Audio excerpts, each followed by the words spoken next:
Welcome to the February edition of the Cinetopia radio show and podcast. I'm Amanda, your host, and also one of the founders of Cinetopia, based in Edinburgh.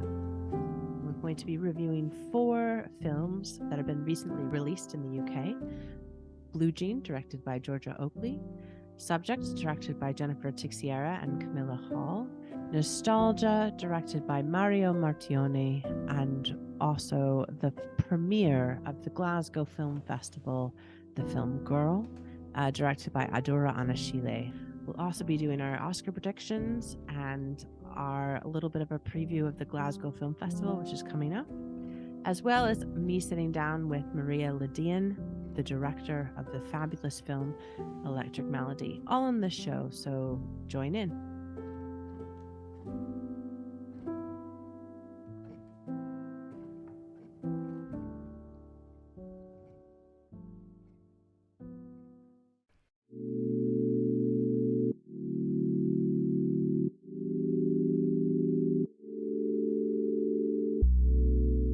Yes, and welcome to our February show. I'm here with Garry today. Garry, happy February. Are you enjoying the the wonderful weather that we are bestowed upon us? Yes, it's been good film watching weather, I think, and luckily for us, there's been so many films out. It's kind of like this funny time in film where we're at the tail end of the award season, but there's still some releases trickling out in the UK, and then there's festivals starting as well. We've got Berlin's on just now and Glasgow's next month, so we're kind of like in that super busy, super packed stage of films, which is great for us.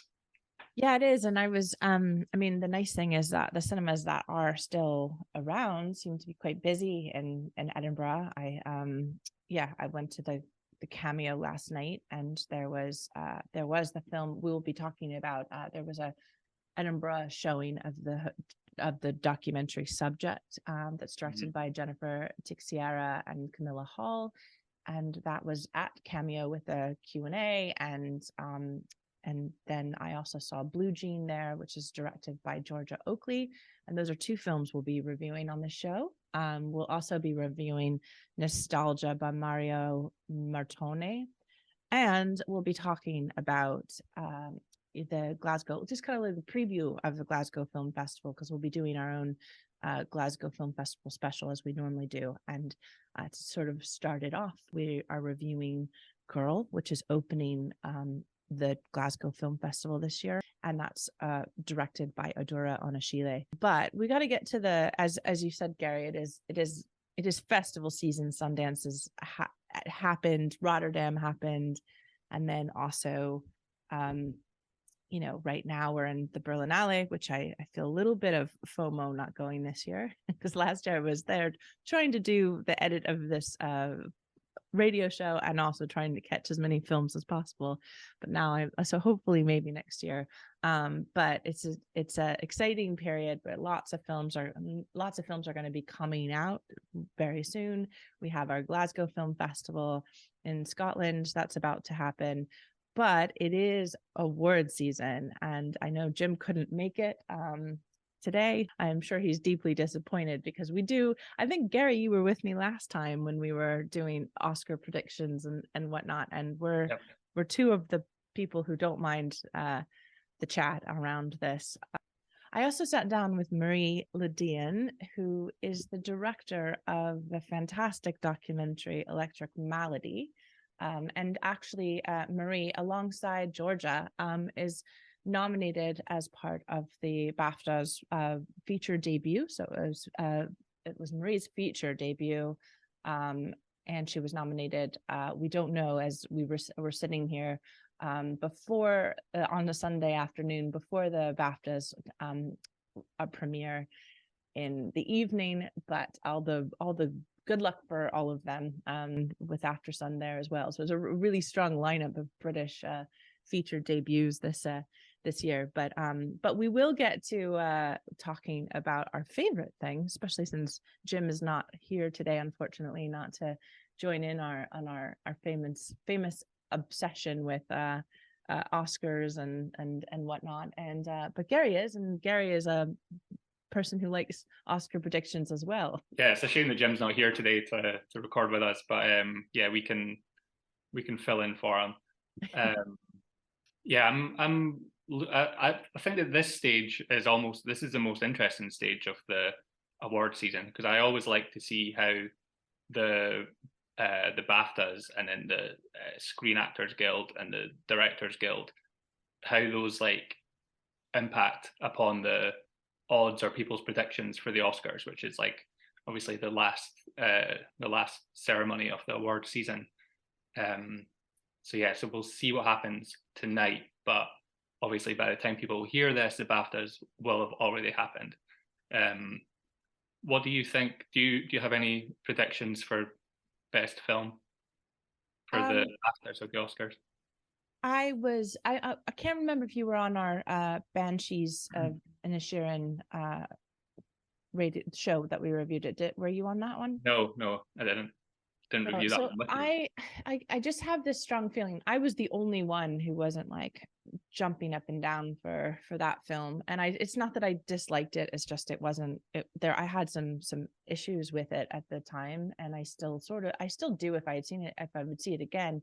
I just feel like that's going to be a really strong contender across a lot of the categories. I think that Colin Farrell has a good chance. So my guess is that could be one of the films that we'll see like as a possible winner. I also think that Tar has a really good chance in a lot of categories as well. I definitely think Cate Blanchett is almost, I would be shocked if she doesn't get the best actor in that category. I think the one thing I have not seen, so I need to ask you what you think of it, is I've not seen The Fabelmans. So I feel like that's kind of one of those which is very classic Hollywood sort of film and about Hollywood. So that could really be a strong one as well.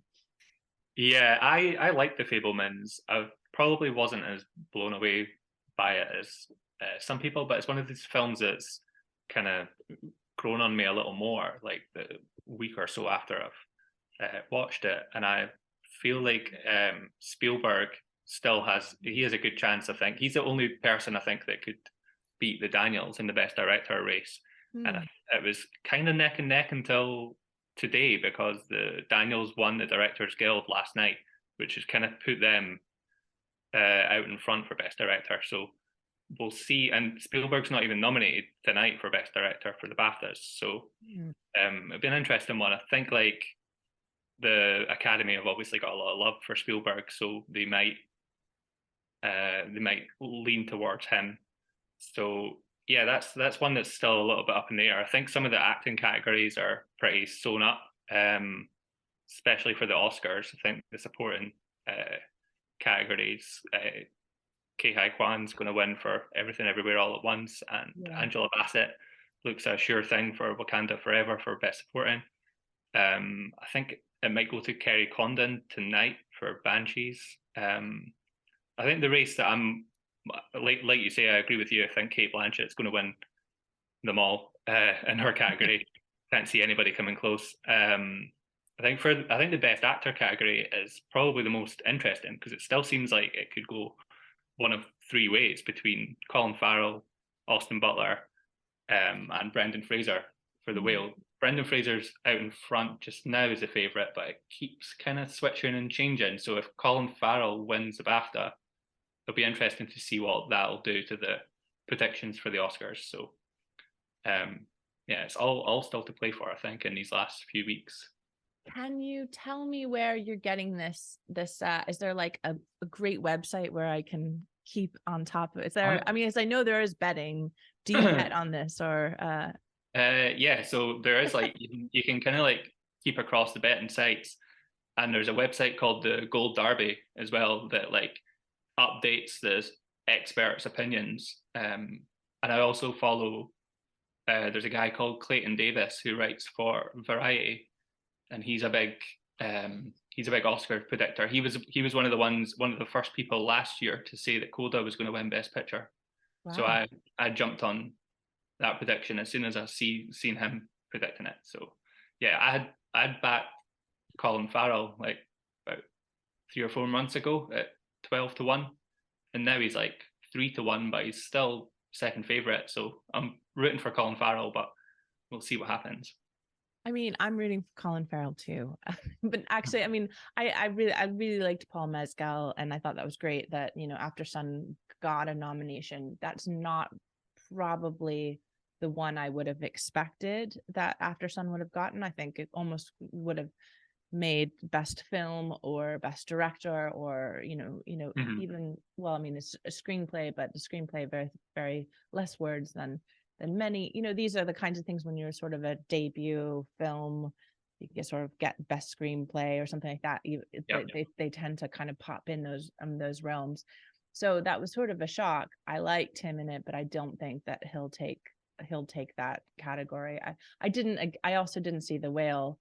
But it's one of those, you could, if you've seen it, let me know. I mean, it looks like he's done a wonderful job. It's also one of those like transformative, and I'm saying this in only the, like, I'm catching having watched the Oscars for years. It's not always the best film that makes it, to me. Obviously there's quite a lot of films that have gone on that have been terrible. Titanic is my number one example.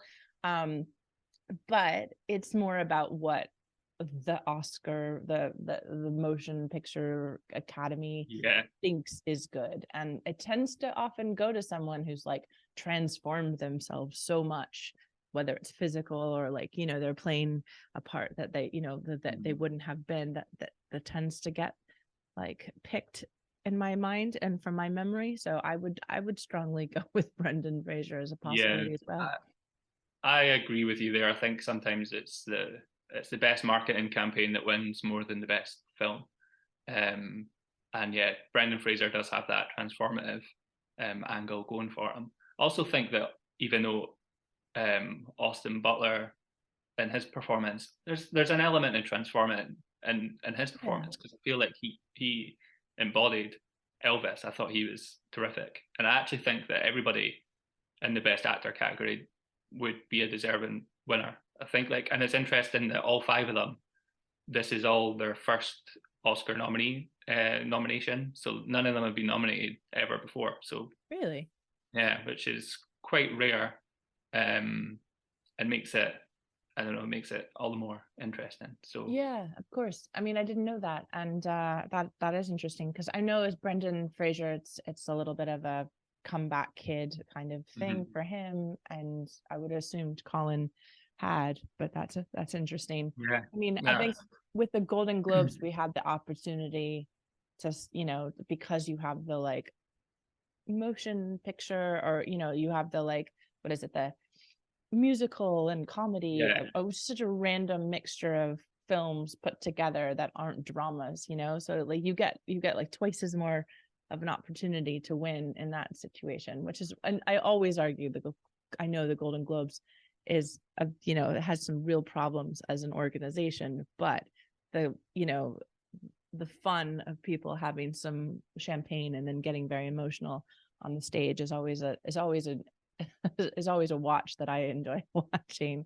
And there was some really good speeches, sort of emotional speeches. By good speeches, I mean emotional speeches. But yeah, I do think it's probably going to go to the dramas. The drama that those tend to be the ones that win, not always the musicals. It's funny with the Golden Globes, because I think, like, because they divide it up into those categories of genre, I guess it just adds another layer of discourse and backlash of, like, why is this nominated on that side, or that's not a comedy, or it's just and like, from Twitter, everybody likes to voice their opinion on on the nominees and who was snubbed, which I feel like we should just ban as a term, because there's no such thing. I don't think there's any such thing as a snub. I think, like, nobody's owed a nomination. They either get nominated or they're not. I don't think there's any snubs. But yeah, and actually, talking about the best picture nominee, I never really spoke about that earlier, but I think Everything Everywhere All at Once is the favorite at the moment. but Banshees of Inisherin is set to win the BAFTA, so I think that one still could go either way. But I always like these last few weeks to see if there's going to be something that's going to swoop in, like Coda did last year, to kind of ruffle some feathers and cause a shock. That's interesting. Everything Everywhere All at Once is the forerunner. I mean, I would definitely I would pick that film over Banshees. I just think like Banshees feels like this Oscar kind of film, you know, like the one that will win because of, you know, it's a tearjerker or whatnot, you know. Yeah. But you know, I would be very happy to see Everything Everywhere All at Once. I think that was a much more unique film, and, you know, really changed, like, just a different film, and so much going on. And I would love that film to win. I think even if it doesn't win Best Picture, I think it's made such an impact on the award season, and it's going to take home awards either way across like the different categories. It's definitely going to get supporting actor. I know I had said earlier that Cate Blanchett was unquestionably going to win Best Actress, but if there's anybody that's going to sneak in there, it would be Michelle Yeoh. She's the second favorite. But yeah, I can't see it, but yeah, there's an argument there. I think some of the experts from the last time I looked at that Gold Derby website were leaning towards her, but I think Cate Blanchett's got it in the bag. But yeah, I think like it's a credit to the film Everything Everywhere All at Once. It's not lost any steam from, I think it was probably about a year ago, where everybody was whining about it not having a UK release date, and then it came out and it carried on that like hype train, and it's never really stopped. So maybe it would be a worthy winner. I think it's definitely a creative, inventive, fun film, but I think I went into it in a weird spot just because there's been so much hype and so much expectation around it. When I went in, it kind of like, I think I need to watch it again. I think I'm probably going to watch it again before the Oscars. Yeah, I think it was so much. I took in so much at the, you know, at the first screening as well, and also it was just a big screen and it was a great experience. But I agree, watching that film again would be very, very helpful. In terms of Best Documentary Feature, there's some really great films in the line, and I've not seen House Made of Splinters and Navalny, but All That Breathes, a fantastic film. All the Beauty and Bloodshed, great film, and Fire of Love was so much fun to watch. So that's going to be a really interesting group. And I have to give a shout out to them. One of my favorite categories is the Best Documentary Short Film, and I've not seen all of them, unfortunately.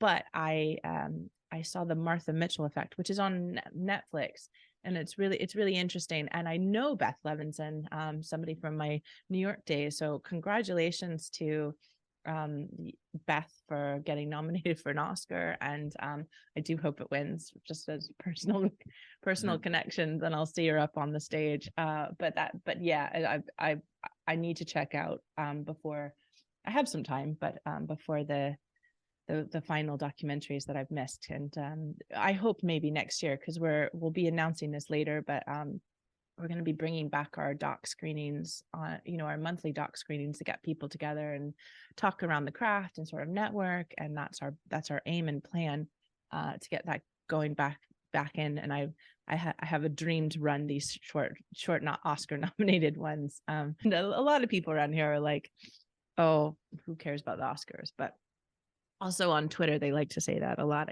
I guess. But you know, but they moan about them every year, and then every year they come around again, and everybody's as invested in it as they were the previous year. So it's not going to go anywhere anytime soon. Yeah, and I've always said, and I'll say it again, it's not about, these aren't the best films. They're the ones with the biggest marketing campaigns, but they're often, that there is this arc to making a film, and if you don't have these awards at the end, there is no end, and it gives this opportunity for people to see films, and often see films that maybe people wouldn't see. Like you can say, oh, Banshees of Inisherin is a film that everyone would see, but would they if it hadn't been getting that buzz? And so I don't always agree. Or things like After Sun and whatnot, it gets a lot more hits because of these kinds of nominations and stuff. And then people are starting, I mean, you do see a lot more people who have seen After Sun because Paul Mescal got nominated for an Oscar, and that's great, you know. It definitely has an impact in the way kind of your, not people like us that are like big film fanatics, but just your average cinema audiences. I think like because it makes the news, so people will hear about films that they wouldn't usually hear about. And when I went to see The Whale a few weeks ago, the screen was packed. It was like, I think it might have been a sellout, which I feel like if it didn't have that Brendan Fraser award hype around it, then I don't know, then the audience would be half as big. So yeah, I think it does have its plus points in terms of people will want to try and see the films that are getting all the people are talking about in chats outside cinemas, or even like just in passing. It's the films that are nominated for Oscars, the ones that people bring up in conversation time and time again. People want to be involved in the conversation, so they'll go and see these films. Yeah, I mean, the other thing I would say is that but I think right after the Golden Globes happened, people were like, "Oh, that was the worst," you know, like least watched Golden Globes ever, and blah blah blah blah blah. And I also think about that. It's like, well, yeah, so maybe there aren't the same generation, and maybe generationally, it's an older program or something like that. And I'm getting to the point where I'm older and I'm part of the older generation. But at the same time, people are watching this on YouTube. People are watching this on on social media. People are watching these clips. People are watching the media around it and the hype around it. So it's not like everyone, every time, you've not seen all these films, perhaps like right before the Oscars, you haven't had time, but it's going to continually to reverberate. I went and watched White Lotus after, seeing it won the Emmy. And so by the Oscar, by the Golden Globes, I had seen it, and I was ready and excited to say great job, but and laugh at the wonderful trunk speeches. But yeah, so I don't totally think that they're not losing importance. I think they will always be relevant, but whether or not they're good or well put together or whatnot is a whole nother episode, and we can do it next time.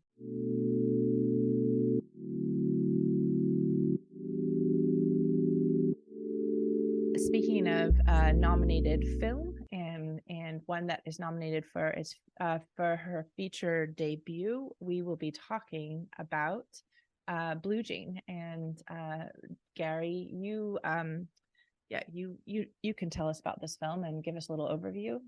Yep. So yeah, like you said, it's a debut feature from writer and director Georgia Oakley. It's set in 1988 in the northeast of England.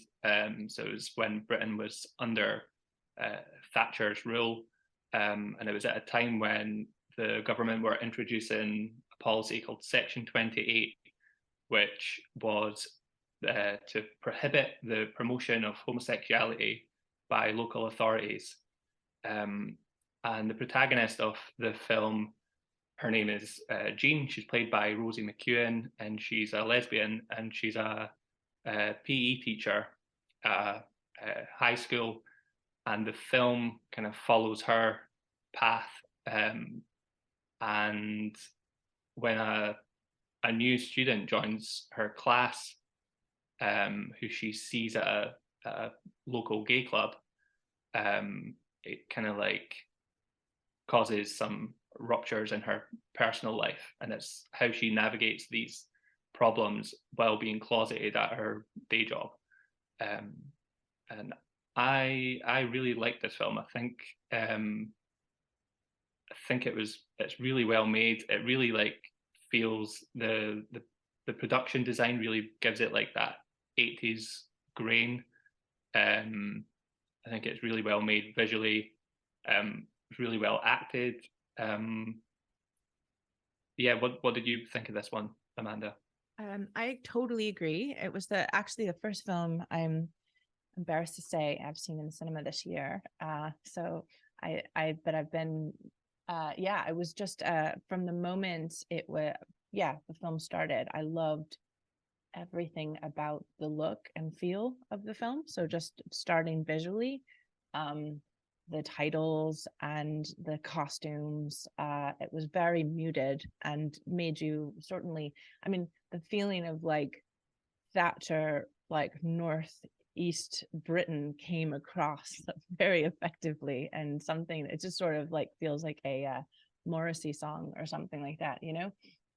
Very gray and blue tones, hence the name, but but also like just gorgeous, like from the like also kind of this feeling of like watching Rosie sort of putting stuff through her hair. It just feels very like visceral and sort of there's something really sensual about the way this film was made. So starting in that way, I loved it. I really, really loved this film in terms of a story, and I think it shows. I think we'll talk a lot about like trauma, but I think Georgia mentioned that she wanted to do a film around the LGBTQ community that was not always about the positive end, like, I mean, I love Pride, but it's like, it's not always this positive story of something. This is a quite challenging time. And you really understood how afraid main character Jean is, and making decisions whether or not they're right or wrong, like that for her survival. Yeah, and I think it was really interesting how it played out, that central relationship between her and her girlfriend, Viv, who's played by Kerry Hayes. And I think the differences in the way that they present themselves is very it's contrasting, in terms of, I think Viv very much kind of wears her heart on her sleeve, and she's unapologetic about who she is and what she does. Whereas I think Jean's in that predicament where she's in that she's obviously working for a school, so she's working for the local government, so she needs to like maintain that level of professionalism, which kind of like keeps her closeted, so she can't really be who she wants to be. And I think there's like a nice journey she goes on that's kind of like illustrated through what's on TV in her flat. So like there's an early scene where she's watching Blind Date, which was very much like a primetime Saturday night TV show in Britain, which kind of like flaunted a very heteronormative culture, where it was one guy who decided between three women, or it would be one woman deciding between three guys. And I think like she's invested in that show at the beginning, and her girlfriend's kind of like, why are you watching this? And then you kind of see that journey that she goes on throughout the film, where by the end she doesn't want to watch that show anymore. So it kind of just like, it's a subtle thing that like speaks volumes, I think, and it's something that's actually still very prevalent in the UK, in the mainstream culture now that we've got things like Take Me Out and Love Island on our screens. And it shows that we've come a long way, but there's still a lot further to go in terms of like exclusivity, in terms of the culture. Back, I mean, not too long ago, I mean, and now unfortunately these things are coming back in terms of political, I mean, again, but that you to have a career or to do what you want as a woman, and as a woman who was part of the LGBTQ community, this was near impossible to be out that way, and to be able to be in that, and that's just a horrible thing. And one of those things where you actually really feel it in this film. You feel the tension, and you feel the like having to make a choice about your identity and who you are, and what you represent, like what you present to other people, and how you have to withhold and lie in order to survive. It's really like, I really, really felt her emotions in this film. And I like you said, I think Viv was a really interesting sort of counterpoint to that, but also you can see their love for each other and their understanding. And I think that was a really also wonderful portrayal of a relationship as well. So I loved that part of it as much as I loved the other aspects of it. And I'm massively into fashion as well. So, but I'm an 80s person, and yeah, well, have to find my Swatch watch. Her white watch got me through lots of scenes. But yeah, no, I think it was, and it's incredible. Like, we'll be talking to Marie from Electric Malady, but like, it's really incredible the British debut films that have come out this year. I mean, it's some of my favorite films, are in that category of the BAFTAs. And I really hope more people all over the world see these films. Really, really really great films. Yeah, I've been flying the flag a little bit for this film online since I saw it. I think it's got a really good release in terms of like the cinemas that it's on in, and I would encourage people to see it for sure. And I would say, in terms, like you say about these new British movies, I think I know we're early in the year, but it's the best British film I've seen this year for sure. Probably the best film I've seen this year at all, I would say. Yeah, that's hard. I've seen a lot of really good films this year already, although this was the first one I saw in the cinema, and I was just like really, really captivated. I do think, in that category, it's hard for me, even when the BAFTA, it was hard for me to even pick. But I do think this is one of the stronger, I really do like Joanna Hogg's films, and I really loved The Souvenirs. I liked Souvenir 1 randomly more than Souvenir 2, but like this one, I agree with you on that. Yeah. This one is I think as exceptional as those films are, and so I really think it has its merit to be, really celebrated and be seen in lots of cinemas, and I hope it gets a lot more play. So Blue Jean is out currently in cinemas. It's definitely at the Cameo right now, so check it out and tell us what you think.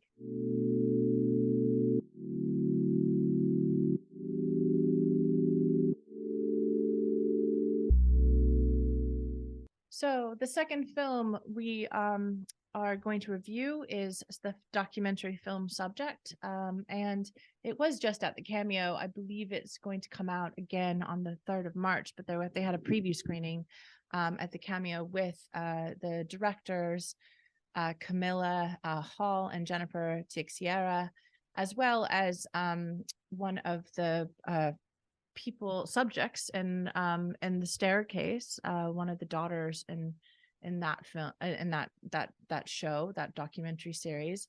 This film is really hit me, and I thought was quite interesting to talk about, because as a documentary lover and as a documentary filmmaker myself, I often sort of think about, like, the process of what happens to someone when they become, a documentary subject, and you're constantly sort of then aware of their lives, whether they be positive or negative or whatnot, and how that has a personal impact. It's a very big ethical question, and this film looks at some really famous documentaries, actually really frames the concept around, when documentaries became super famous, and kind of starts with films like Hoop Dreams, which is an incredible film, and Capturing the Friedmans as well, another film that most people who would have seen said probably made them want to be documentary filmmakers. And these stories are quite, go real in depth in terms of, like, these lives. And the staircase is one of the classic kind of true crime, TV show, TV series version, but it really it interviews very key people in a lot of films. I would say 5 or 6 films, and has that reflective back. What did this documentary do to you? And brings in real ethical conversations around, should somebody in a documentary get paid, or should they even the transportation or whatnot get, be taken care of? And some people would say no, some people wouldn't, but I think this really addresses the impact that these films and these filmmakers and these artists like are having on human beings. And I thought that was really, I think it was really good for that purpose alone, if not also just giving you kind of a overview of some of the documentaries over the past few years. Garry, how did you feel about this? I know you're not as big of a documentary fan, but yeah, I think you're a lot more well versed in documentaries than I am. So for me, I found it very insightful and informative, and it kind of made me think about documentaries in a new way, which I guess is the point of the film. I think it raises some really interesting questions, like you mentioned, around the pay and about the way that documentary filmmakers could be accused of manipulating their subjects to tell a certain story. Yeah, I found this really interesting. It kind of felt like there was like a new perspective to see these stories. We were kind of like watching from the wings a little bit, in terms of like you could see the story that they were telling, but then this film kind of like let you behind the curtain to like see the impact that had upon the subjects. And yeah, this will show me up for how little I know about documentaries, and that I had heard of 3 or 4 of the films that they were like focusing in on, but I'd actually never seen any of them. I'd heard of The Staircase kind of the most, I guess, because again the HBO turned it into a TV series just last year, so it was kind of like in the limelight again, which is kind of spoken about in the film, about this kind of like trauma that the family went through, and how that keeps getting dredged up again and again.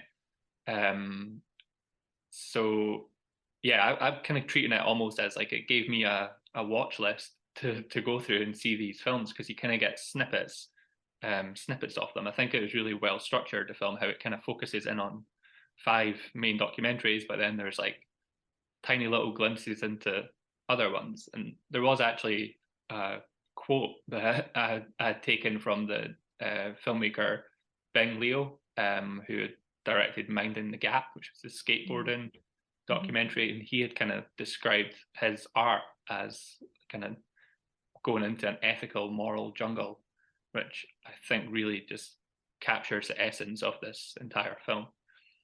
Yeah. I mean, that's the interest. I guess I agree with you. I think the other thing is, at the beginning, that I was blown away on how many film clips that were in this. And so, as someone who's like thinking with her producer head, I was just like, oh my gosh, how, like, you had to ask every single like documentary in the last 30 years or whatever, like permission to show it. And sure enough, when you look at the credits, it's cool. It shows quite a lot of examples, and there's an undertone to understand that like those potentially have conflicts as well. Or I mean, I think one of the more classic ones that people talk about is Grey Gardens, and because these 2 women were living kind of in in dilapidated house, and whether or not they were being manipulated by these filmmakers. And I made I actually wrote a paper about it. I'm really passionate about it. I don't think that they were, and I think there's arguments to say that they were very much invested in it. But I think since then, there's always been this conversation about, sort of ethics and that. I think Michael Moore is notoriously, from the very beginning, played around with timeline and, but ultimately you're making a film. So like, that's the hardest part about this conversation, is that, if you were making a narrative film about, well, I mean, there's still ethical conversations with that, but, you look at like the Pamela and Tommy Lee sort of, mini series, they were, they didn't even get permission to to talk about this story at the same time. But there isn't a blueprint for making a documentary. In fact, the point of a documentary is that it should be real, and you shouldn't play around with the time, or that's the conceptual thought about it. And so I think this film really does bring into things that, like, oh, just because it's a factual film and we're supposed to be like a fly on the wall watching, these characters, we still as human beings have an ethical responsibility in treating the people that we interact with well. I also thought it was interesting that quite a lot of them built relationships with the filmmakers, and then that's still that kind of fourth wall sort of idea. That I also watch a lot of reality television, and it's not documentary film, but I do think there's there's still these ethical questions around that, Yeah. or they're attempting to model the idea of a reality television show like a documentary. There's so many ethical issues in this space, and there's quite a lot of programming out there in this world that follows this model, so we really should be talking about it. Yeah, I agree. I think that the reality TV, I mean, I guess it is its own thing, but then there is still that element of trust that the subjects of reality TV show need to have in the producers, in the way that it's edited, in the way that they're portrayed, because it kind of creates a narrative that people in documentaries or in TV shows are characters and they're thought of in that way. But yeah, you need to like have that sort of social responsibility when, as you're watching it, to recognize that these are real people and they're real stories, and they should be treated like the same way that you would treat anybody that you meet in person, in terms of like how you make your judgments on them, because they're only being shown in the way that the filmmaker wants to show them. So yeah, it definitely made me think about the way that documentaries are made. And yeah, I just kind of tried to soak up all the information from it and make myself a little list of like things that I had to see. For me, like I've seen like a tiny fraction of the documentary films that you'll have seen, but I was just enjoying when one popped up that I was like, oh, I know that one, like I've seen that one. So there is like I can imagine for like documentary film fanatics like yourself, it's be really cool to see all these stories kind of like spoken about and discussed in one place. Yeah, that sort of reminds me of, I was watching Mark Cousins, his on Netflix, his latest film, I think The Story of Film, The Next Generation. And I just found myself like, writing down this massive list of films I've yet to see. Yeah. But this film has this like beginning, which is a little bit like, again, an overview of history of documentary filmmaking over time, and I think that frames it quite well. I think it's an informative film. I don't, we're talking about Electric Malady later. That is a creative documentary in the most utmost gorgeous sense. Like it whisks you away, and we also talk about some of these sort of issues around like the subject. I think what also was interesting is this idea of subject. I think that was a really interesting conversation around what we call the people in a documentary film, and what does that say, and how is that based on pre sort of concept, like ways that people filmed people around the world early on. And we should be cautious about just even the language that we use and the way that we treat people. I think all of this was very informative. I think it's probably one of those films that documentary filmmakers are going to be asked to watch, and in documentary schools or whatever. So it was probably a long time coming. The film right now is available. Well, it's available, I think, on the March 3rd, but it's being distributed here in the UK via Dogwolf. So if you're a documentary filmmaker or a documentary film lover and you didn't catch it while it was in the cinemas, be sure to check it out.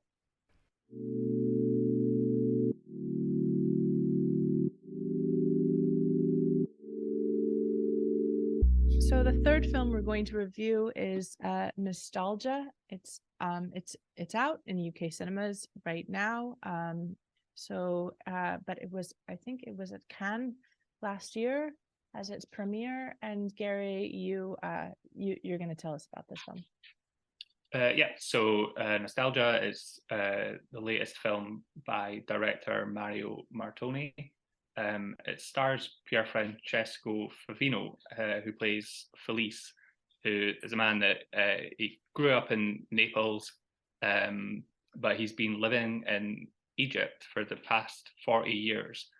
So I think he had left Naples when he was 15. He's supposed to be 55 now, and he returns to his hometown to look after his mother, who's got ailing health.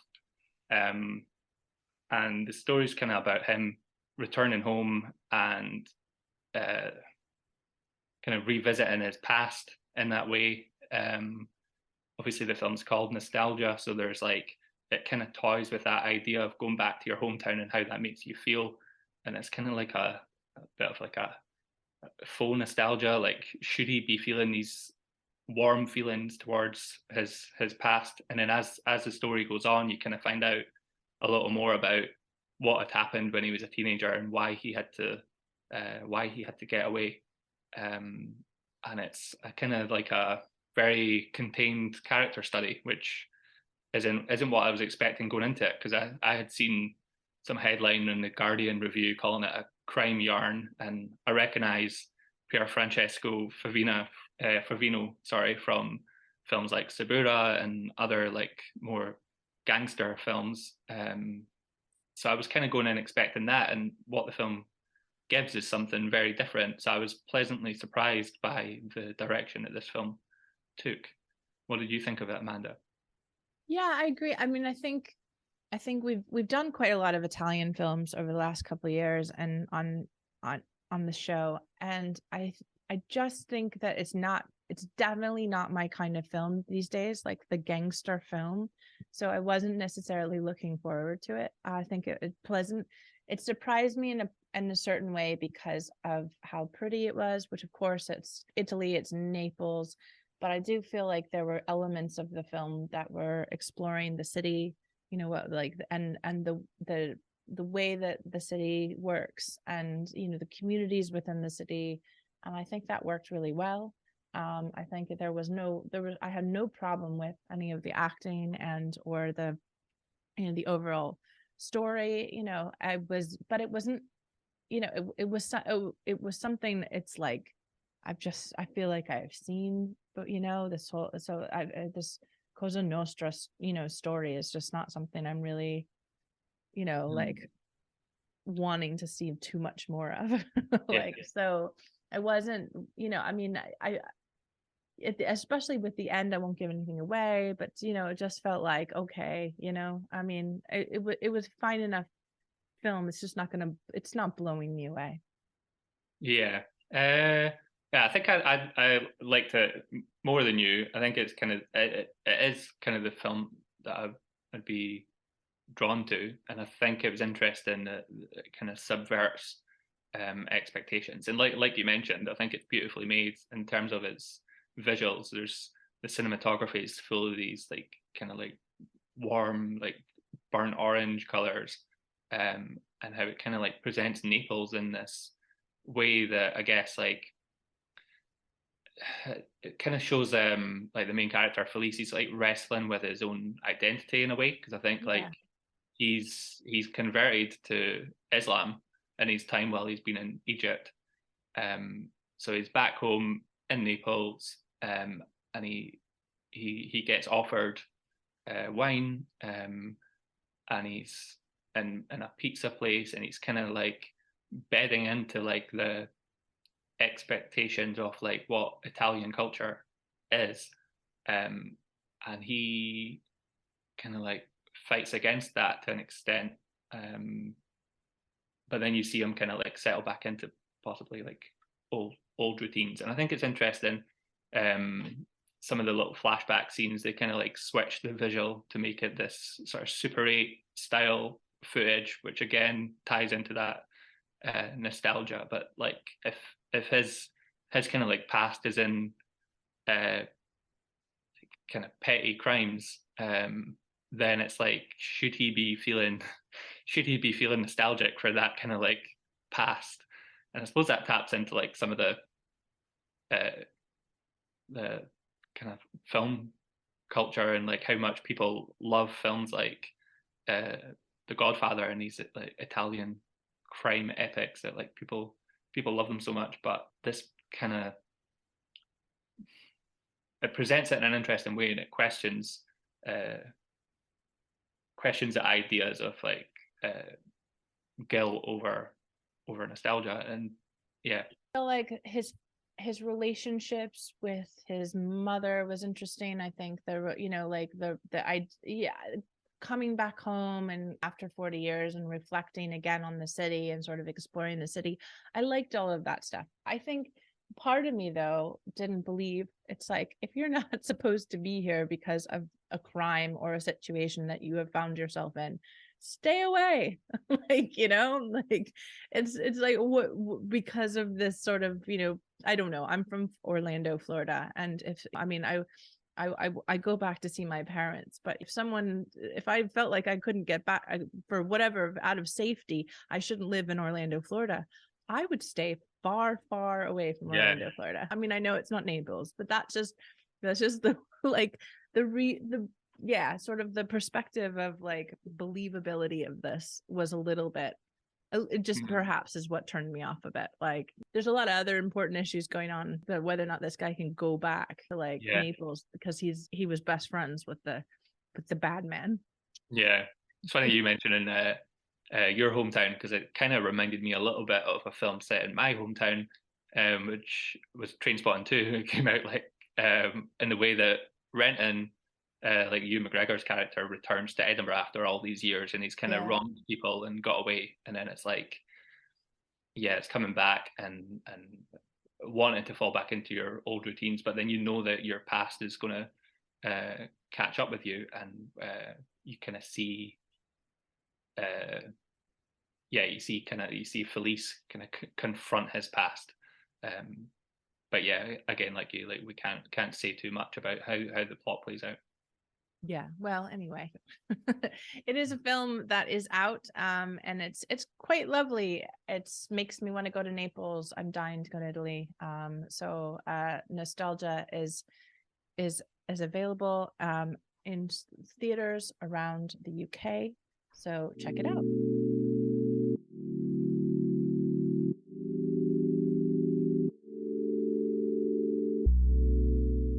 So the Glasgow Film Festival is coming back. It's starting on the 1st of March and will be till the 12th of March. And I believe we're planning on doing a Glasgow Film Festival special. So you'll be hearing from us shortly again about certain films and whatnot. But I thought we would just kind of go quickly to sort of talk around, some films that are kind of big deals that are coming out, or and we'll be also reviewing on this show Girl as well. So Garry, you've covered the Glasgow Film Festival for a few years now, quite a few years.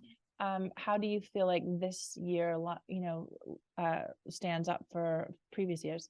I think the lineup in Glasgow is always good. I think it's and I like that it kind of centers around the GFT. I think it's like a really cool little cinema.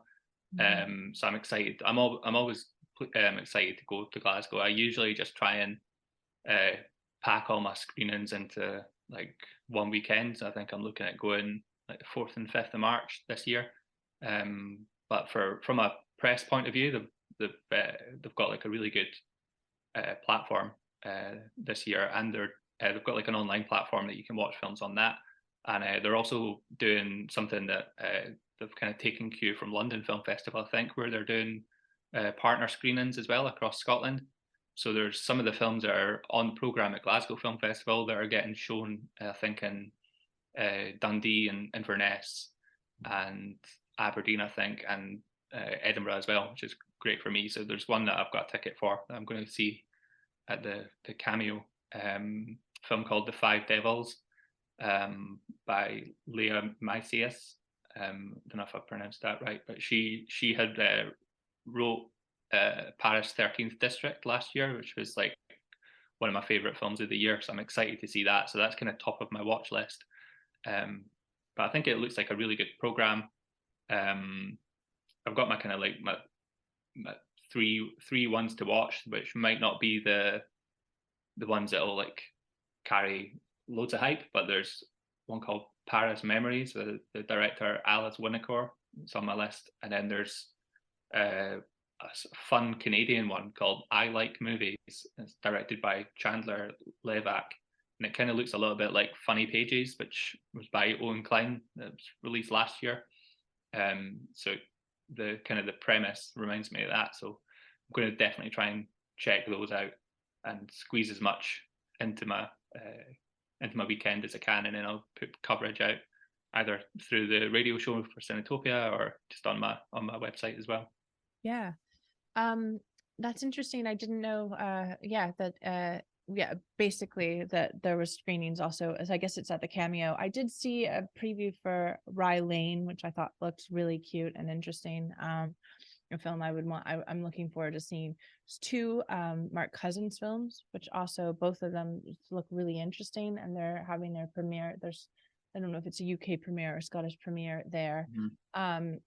So quite a few documentaries that are quite a bit interesting as well. And I have to say, because of something we wanted to do with Cinescapes in the past, they are doing a live score to Under the Skin, which is really fascinating. They have some great live events. They have an incredible industry program, and I'll be going to some of that as well. I think definitely if you're a filmmaker in Scotland, and particularly in Glasgow, to check out their industry program and to go, because you'll meet a lot of people. There's definitely a lot of mixtures of, actually I saw that Jonas Chernick, who we interviewed last year, is also having another film in this year. I think it's like his third and 3 in a row. But quite a lot of options, and I definitely think you should definitely look at the program. There's just so much on, and I just started to look at it, and there's loads. I don't know if there's a physical program this year, which seems to have been like since the pandemic, like not all the festivals are doing that. So it's usually good to like leaf through that and circle things and highlight things out. But the website's pretty user friendly to just kind of look at their diary planner on there and try and map it all out. Yeah, it's going to be a great program. Definitely check it out if you can and you're in Scotland. We are going to be doing right now a review of the premiere. So the premiere night is a film called Girl, and it is by Adura Anashile, a Glasgow-based filmmaker, originally from London, a British-Nigerian filmmaker, actor, filmmaker, theater, playwright. Lots of work in the past around theater, and actually I think have quite a few famous fringe shows over the years, and did a short film based on one of them that was called Expensive Shit. That was in the Glasgow Short Film Festival. But this film, Girl, is Adura's feature debut, and it had its world premiere at Sundance, and I think it got a lot of great reviews. So it's having its European or UK. Its next stop is basically Glasgow Film Festival. The film revolves around a mother and child, and who've just recently come here from Africa. It's very much a story about these two people who live in what would be sort of council houses, I believe, in Glasgow that are not in their best shape. In fact, one of them goes on fire at some point, and it sort of harkens back to the Grenfell disaster. But it's mostly about the trauma between the Grace, who's the mother, who's quite young, and the impact that's having on her daughter, who is not, it's at times not allowed to go out of. I mean, we're talking about the documentaries like Wolf. It almost feels a little bit like Wolfpack. Very worried about the safety of her daughter, and in part because of the trauma that she's dealing with what had happened to her in the past. And then the daughter then kind of does go back to school, and meets a friend, and they sort of build a community, and at some point they have to move out of this building into another sort of estate, and it's really a sort of this process of getting out of, sort of learning to feel safe in a new environment. And I Gary, you tell me what you think about the film, and I'll tell you. Yeah. I suppose touch upon, so they live in like a Glasgow tenement flat, and I think it kind of has some roots in terms of like the environment that it takes place in. You kind of think of these like British kitchen sink dramas, which kind of alludes back to like the kind of look that Blue Jean has that we talked about earlier. But I think what this does is it tells a story that's a British working class kitchen sink drama, but from the perspective of like the immigrant experience. And I think it subverts the aesthetic a little bit in the way that the film makes Glasgow look, because I think usually you see it and it's bleak and it's greys and it's blues, whereas the cinematography is luminous in terms of like there's a lot of nighttime shots with these like purple and orange lights. So I think that's quite a kind of creates a different look to the type of story that it's telling. And it actually it reminded me a little of the film that we talked about last month, Saint-Omer, in terms of telling that story of the immigrant experience and some of the problems of isolation and trauma that can come with that in terms of trying to live a life in a new place. And this, again, like Saint-Omer, is a story about motherhood, and it looks at how Grace is protective of her daughter Amma, and how that kind of like love for her daughter manifests itself into different ways because of her past experience. And I think what the film does quite cleverly is it doesn't really like let you know exactly what happened before. So you kind of, there's like that element of mystery in terms of like what Grace has gone through. Actually, I think the performance from the actress that plays Grace, her name's Deborah Lucomiena.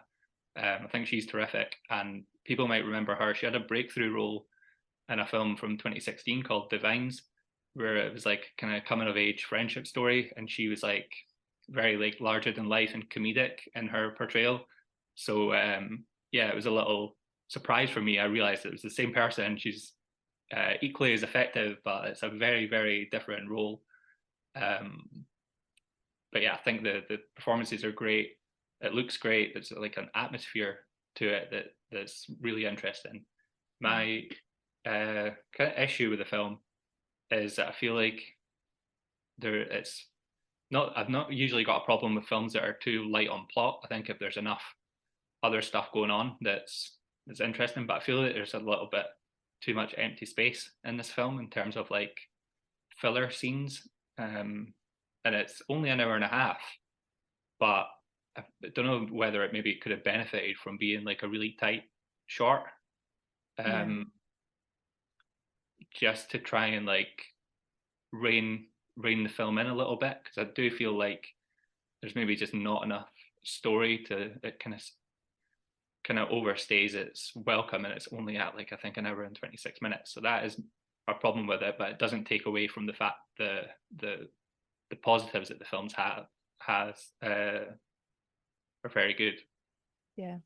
And I don't know if I think I did mention this is her debut feature. I really liked this film. I think I liked it more than I expected to. I think what you said about the look and feel, I mean, perhaps it's because I thought, oh, shot in Glasgow, it's going to be bleak and whatnot.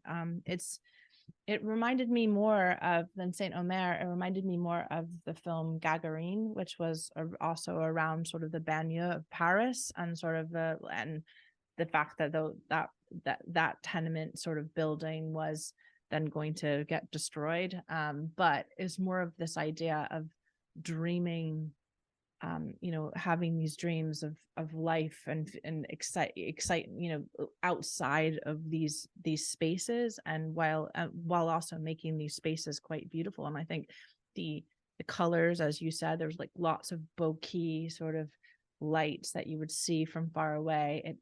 It was quite pretty. The whole film was quite pretty. Just the attention to detail of all these shots, from the socks to the costumes to the way, yeah, to the colors of the walls, and mostly, like you said, lighting in terms of dark and, you know, evening shots, were really, really colorful, and, you know, pink and purple and green. And so I really loved all of that.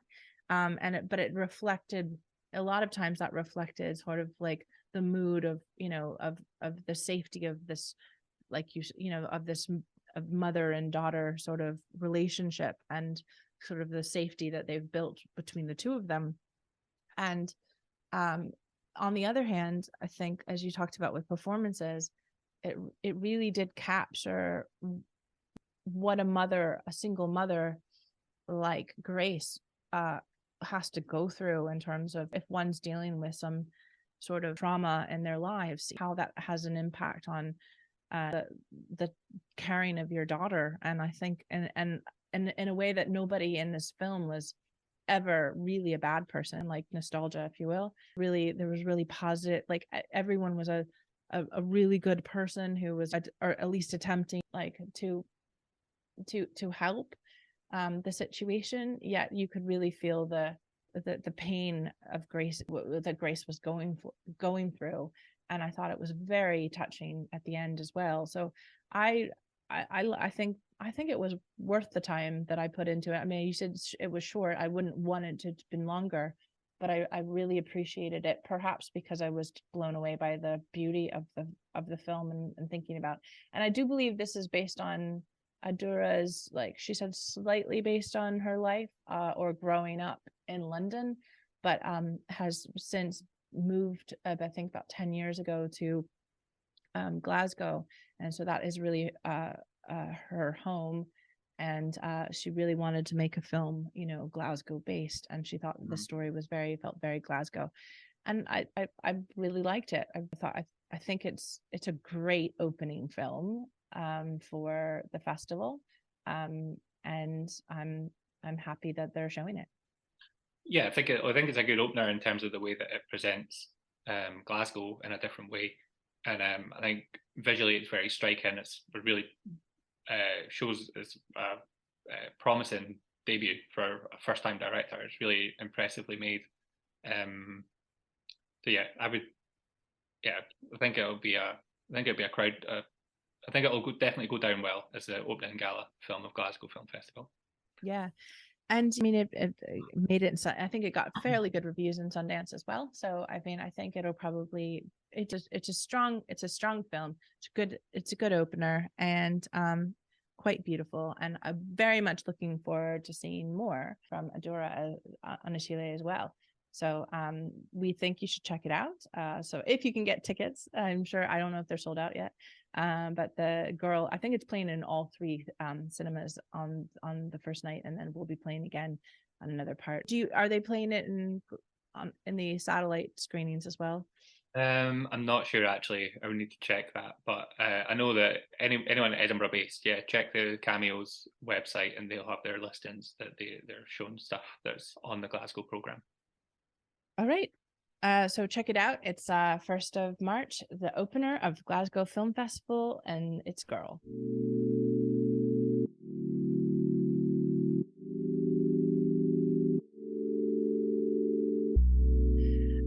So welcome back, and I'm here with Marie LIDEN, the director of Electric Malady. Marie, thank you so much for joining us today.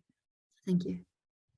So I read a little bit about your film. I think your film is really powerful, and also just personally, you know, a family member, you know, had an illness that was not sort of recognized in the country that I come from.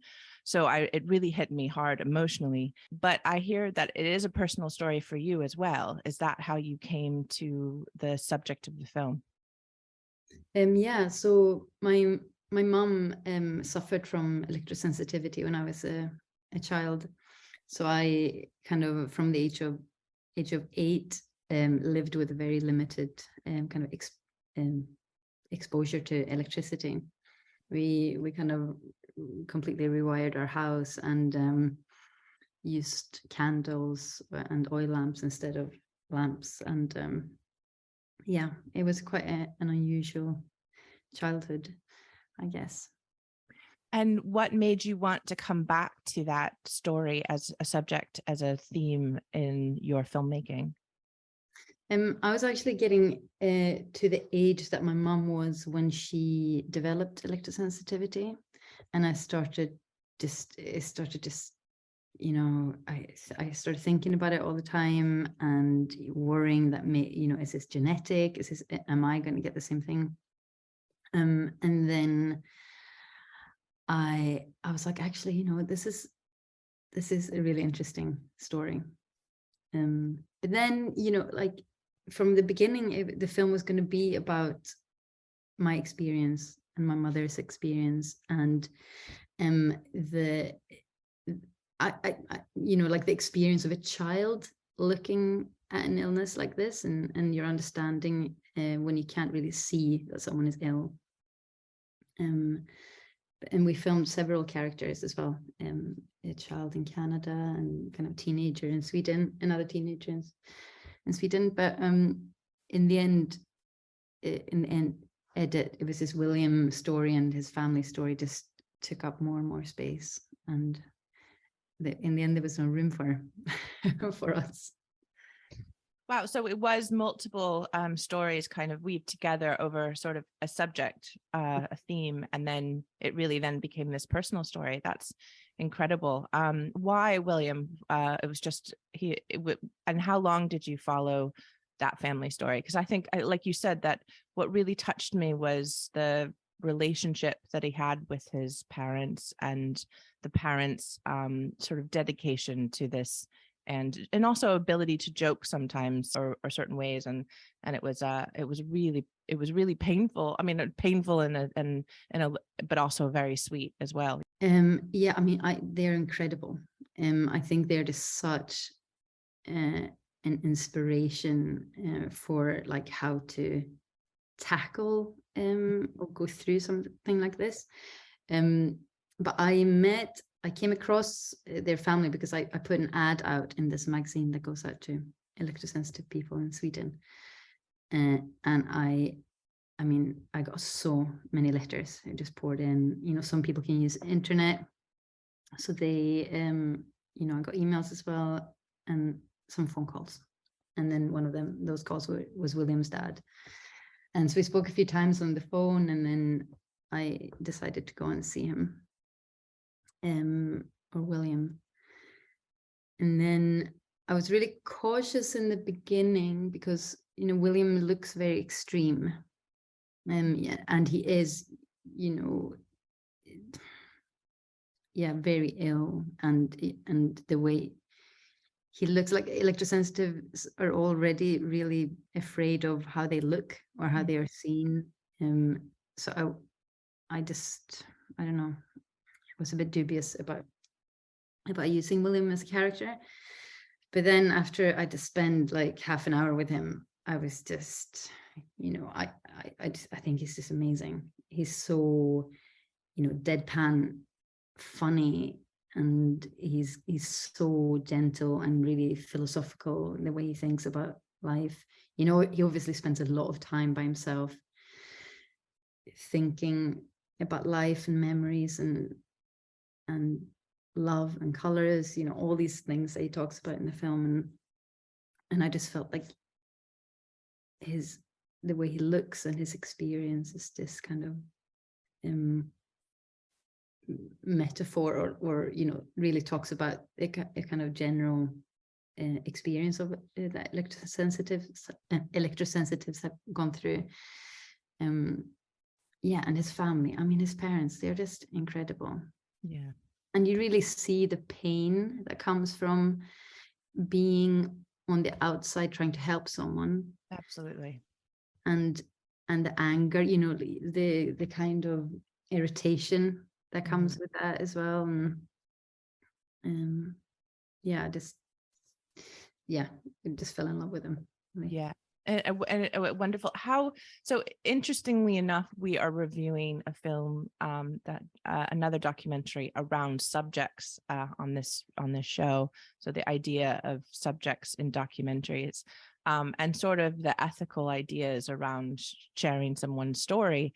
And I wonder how you felt in sort of approaching someone who's living with this. I think I also saw that in some of the other previous interviews you've done, in terms of the fact that he's not well and in a lot of pain, and you're filming this for quite a long time.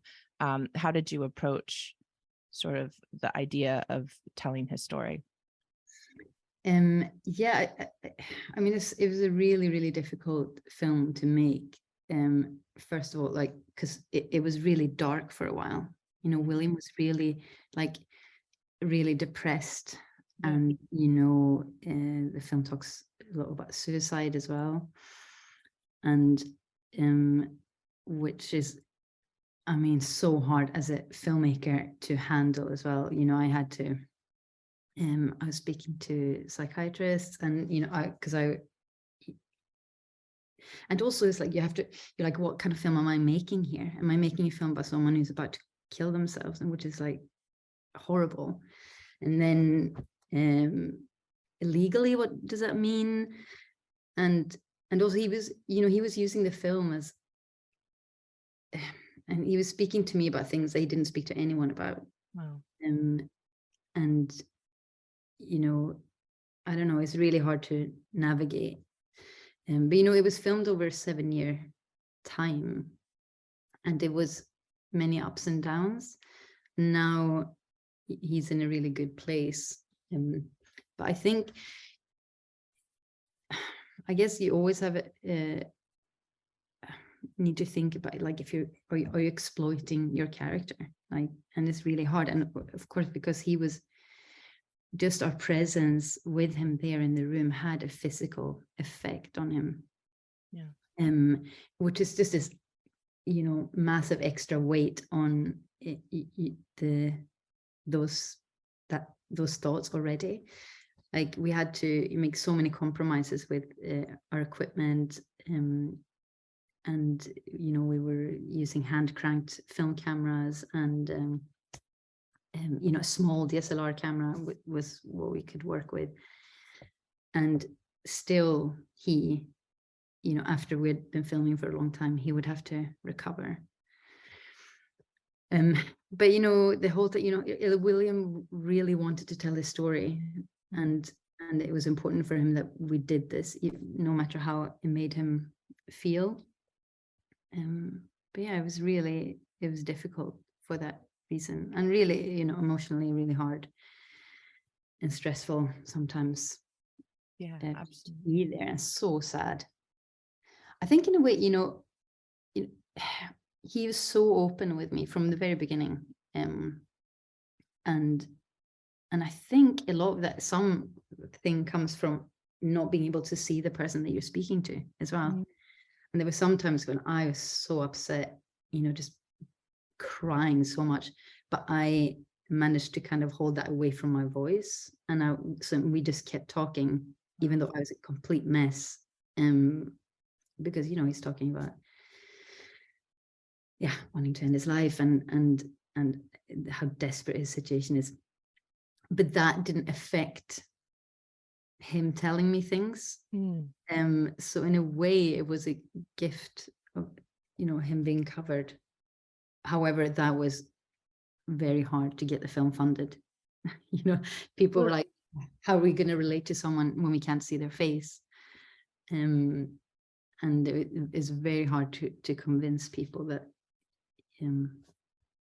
But that segues well into one question I had, which you did bring a little bit up of the cameras you used, but I just found your film to be incredibly gorgeous, and just the way you shot light and the outside, and, you know, and all these details about the world that sort of you need to stop and watch and reflect upon. yet a lot of the actual action is kind of in this room that was quite, I mean, very depressing and sad and whatnot. So I wondered how you approached the idea of how to tell the story, but also I think and I guess my second question is, what was the process in terms of selling a film like that? So, and how long did it take for you to get it out there in the world? I mean, the whole process took about 10 years. Wow. And really, really hard to fund. I think it's a very controversial subject. It's about an illness, it's not a happy film. And we were, this is my first feature. So I guess I was really inexperienced in listening to myself or being strong enough, when everyone told me that you need to have science, it needs to be a scientific film, having all these ideas, like it should be, you need this, you need loads of other characters. And then when enough people tell you that, you're like, okay, well, maybe we need to explore that, to see if that's possible. And then it just took us on this, really long journey just to end up back at the same kind of place that it should be about a family's experience going through this. But yeah, it was really difficult, and I nearly, gave up before we got the final funding to complete the film. I was like, I can't call myself a filmmaker anymore. This is ridiculous. I don't, I can't go on any more of these pitch forums and try to get money for this. And I was so just really ready to give up, and worried I was just flogging this dead horse, and because no one, like, it's just me who's like seeing this incredible story. But yeah, luckily I didn't give up, and but it was not easy. What I find really interesting as well is that it could, like you said, it could have been a science film. It could have been, I've seen again on different sort of different maladies, different controversial maladies, sort of like a more approach to try to win the audience over and believing the characters. And the actual disease exists or something like that. And I think this is just much more effective because it's a creative film that you really get to know the person, and you believe in the story, and you believe in their pain and their trauma. It's incredible. It's gotten quite a lot of great so thank goodness you did stick through, because it's doing quite well. I think did it premiere at CPH Docs, and now is you're nominated for debut feature award at the BAFTA, so congratulations. How has the process been for yourself as you said, a first-time feature film filmmaker, taking it around and sort of now that it's done? I mean, that's a different part of the arc of a film, isn't it? So yeah, I mean, the BAFTA nomination was just incredible. I had just never thought that would happen. But it's amazing, and it's amazing for William's family and electrosensitives in general, because it's like, whether or not you believe this is real, there are so many people who suffer from this or think they are suffering from this. So it exists, and people are really suffering and living in their cars, kind of fleeing the masts. That is real. So yeah, it's incredible. And I was so worried. I was really worried that I was gonna get attacked by people, or not attacked, like not physically, but because it's such a toxic subject. And I guess you're always worried when you show your film to people first time. But I don't know. I just thought people were going to get angry, and the response in the UK has been amazing, especially UK. People are really moved by the film, and lots of people have contacted me who like you were saying, like who've gone through experiences of other invisible illnesses, you know, with ME or fibromyalgia, you know, like these diseases are quite little understood, and that feel so connected to the subject, which is amazing. Yeah, Like it's absolutely. it's bigger than electrosensitivity, you know. It's about long diseases that just go on and on for years and eats up your whole family somehow from the inside. You know, people sacrifice their lives for their family members, and it's like really hard. Yeah, absolutely. And how I think what this story really hits again, because it feels personal too, is that it's a decade journey of a family, and it's a decade journey of a human's ability to cope and to, you know, and to process pain, because that takes you go through so many different, you know, periods of your life, and times to give up and stuff. And yet I think what's really beautiful about your film is that it does end up on hope. And, you know, I think, you know, it didn't seem like it was forced hope, you know, for the end of a film that, you know, is required. It did feel quite hopeful. So I loved that as well. You mentioned 10 years, you know, to get this film out. Also, before we talked about taking a break even from documentary filmmaking. In my head as a filmmaker, making a film takes a really long time, and it's a lot of dedication, and sometimes you do want to give up on that too. And also obviously with subject matters such as this, quite painful. Why do you stick with it? What do you love about it? And do you have a new one planned? Like I always believed in this story. I felt really strongly about it. And as I say, like it's a kind of universal story of love and hope, and resilience, I guess, you know, like how you manage to go on and on for years. But I'm a really stubborn person.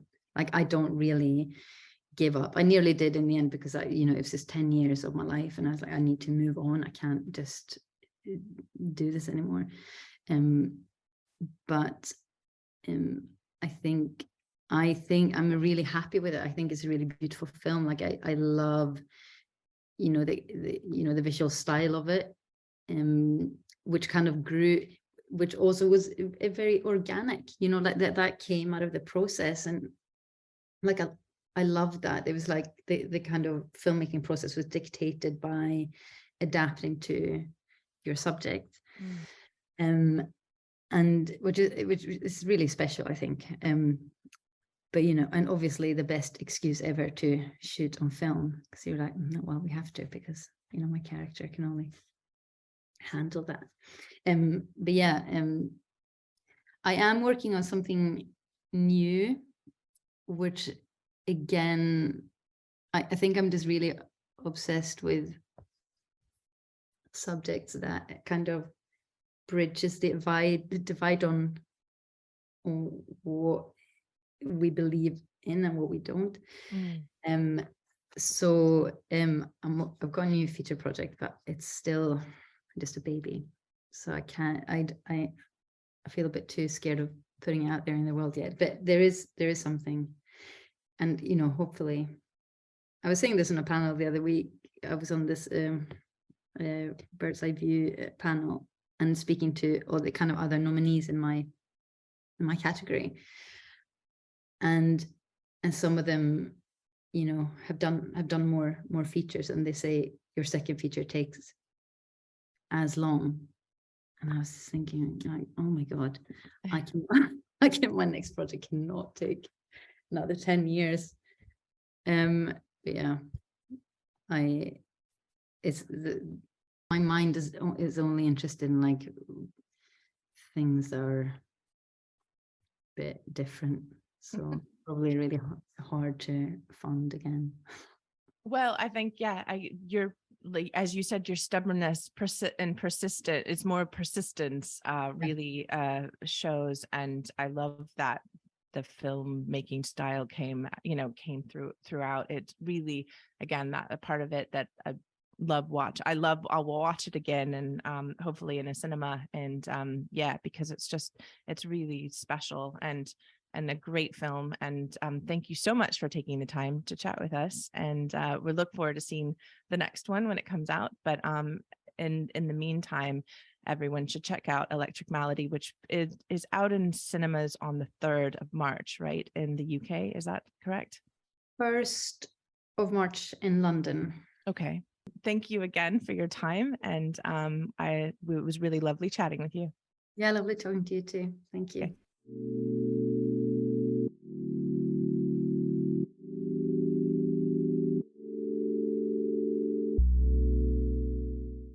For joining us as well. And Garry, it's I guess I'll be seeing you at the Glasgow Film Festival in some capacity, and probably talking to you more about that, apart from Glasgow Film Festival, which is very exciting.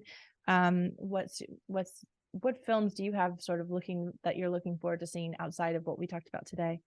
I've got a really busy film week ahead for the next 3 nights. I'm seeing Broker by Corrida, seeing a Belgian coming of age film called Close by Lucas Dont, and I'm also seeing Women Talking on Wednesday by Sarah Polley. So that'll be the last Best Picture nominee from the Oscars to tick off.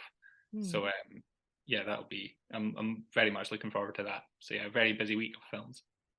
And you're going to be following the Oscar predictions as well as at the same time. Keep your bets going.